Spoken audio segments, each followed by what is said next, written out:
I just wanted to quickly go through a bit on how the population you serve consumes media. Um, and yes, it's Facebook and Meta and a bit of Google, but it's also many, many other channels and many other sources of influence that we need to consider. Um, we can quite easily see populations of any given area against the channels they're most likely to use. And it's really important to be able to advise and understand where people are and what they're consuming. Also, as people consume information online, they generate data, interest, intent, and you can weave other data sets that help you build programs that enable you to target advertising right place, right time, right audience. And this is transformational because it enables you to reduce wastage dramatically rather than the spray and pray approaches that sometimes we can resort to. You can really zoom in on if someone exhibits these things online, then show them these multiple messages. And this is the transformational, the revolutionary thing that's happened in our industry. And it enables us to improve what we do considerably to make sure that we're not wasting and we're delivering high frequency to the people that need to interact with us. So we've got about 200 hours of online consumption per month to target, to reach, and thousands of sites and platforms being used every month. The challenge with that is that there's a lot of complexity, there's a lot of different influences, and there's a lot of, should we say, suboptimal information out there, particularly around the subject of health. And so, how do you choose when is the right time to intervene?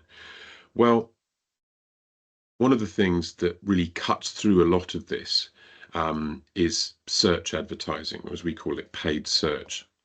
And that is really adverts being placed next to search results on Google and Bing. There are other search platforms, there's TikTok search and things like that.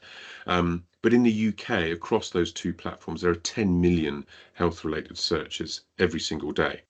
And what paid search lets the public sector do is to intercept that intent. Here we have a council intercepting, searching for payday loans and bringing them to a cost of living hub to interact with, make sure that people are getting all the financial and support that they can possibly get. And so it's a brilliant opportunity to intercept some of those suboptimal interventions and win and bring them through to what are the optimal interventions. And this is all happening for pennies or pounds rather than organisations dealing with the cost of late intervention, which we all know can escalate into the tens or hundreds of thousands of pounds quite quickly. So how do we understand this space and understand where and what to target? Well, the wonderful thing about search, paid search media, is that you can start to look at historic search. So you can see in your area what people have been typing in, and also, really importantly, what they haven't been typing in over the past 3 years. And this is really useful for helping us understand, are there any seasonal variances? What isn't on people's minds? What is on people's minds? What's driven public consideration of certain subjects? And then we can start to identify, for example, positive health intent. So could that be people wanting to lose a bit of weight, move a little bit more? And we can then start to anchor campaigns onto that positive health intent as people search online. So if, for example, we take smoking cessation, people looking at smoking alternatives, we can take a search result for nicotine patches and intercept that with a paid ad that takes people to a landing page. We found people at the right time. We've brought them through to a really simple user experience, but most people will land and not take any action. If you are searching for a certain thing online, what you can sometimes see is that thing then starts appearing everywhere. And that's this re-messaging idea, but we want to apply it to public sector contexts.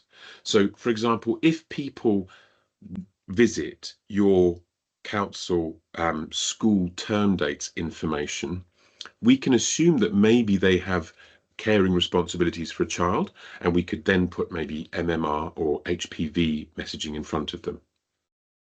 If you're at a combined authority with your travel information, we can target people who are demonstrating intent to cycle, intent to do active travel, or even we can target people who are paying congestion charges and maybe encourage them to take an active travel approach.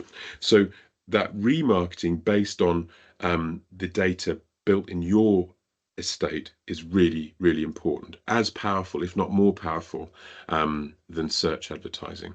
Being able to demonstrate in real time the connection between the search, the remarketing, the prospecting that you're doing across all the channels your residents are using, and the correlation of that with some sort of outcome, a sign up for a service, a pledge or commitment to take action, is essential. And if you don't have this graph internally or from your agency, you can't do the job of cutting out the stuff that isn't working.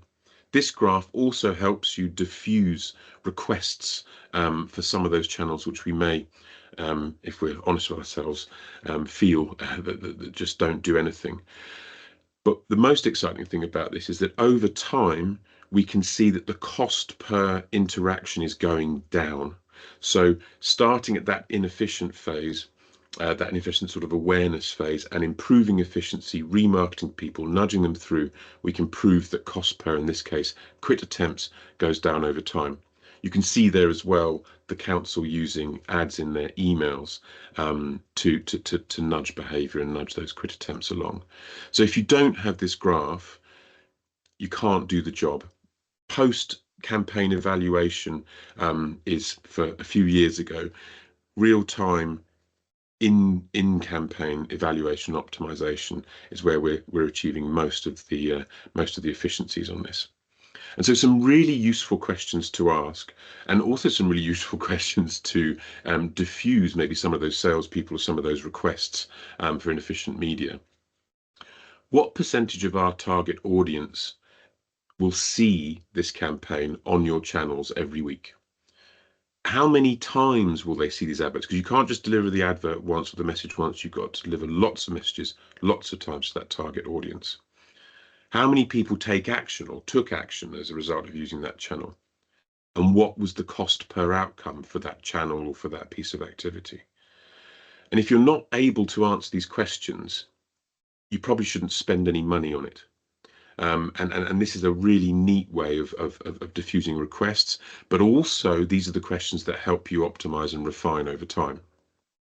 When we do measure campaigns and measure out of home radio, above the line activity, the only non-digital activity that really moves the dial is direct mail, targeted direct mail. So when you have the digital divide challenge, direct mail is the key to sorting that out, and mapping where your digitally divided households are is essential to doing that, and something we recommend for all priority campaigns. But where we've measured, we've been able to see the cost per outcome from these channels. And we've seen that, using search and remarketing, we've been able to get cost per lands down to 29 pence, whereas cost per lands from all other paid combined are £81. That's a factor of 277 times. There are very few instances in life where you can improve performance by a factor of 277. Councils are the biggest media owners. They have vast physical and digital estates. They can be used for free to do all these sort of things. But if you divert paid media spend towards them, you're going to get a 200 plus reduction in performance for the overall campaign. So your optimal amplification mix, it's not for every single time, but if you're using your own estate, audience building and delivering above the line messaging, plus targeted direct mail, plus the Google infrastructure, the Meta infrastructure and the Snapchat infrastructure, there isn't really anyone you can't reach or won't reach, and then you can achieve reach, frequency, and lower or reduced cost per outcome.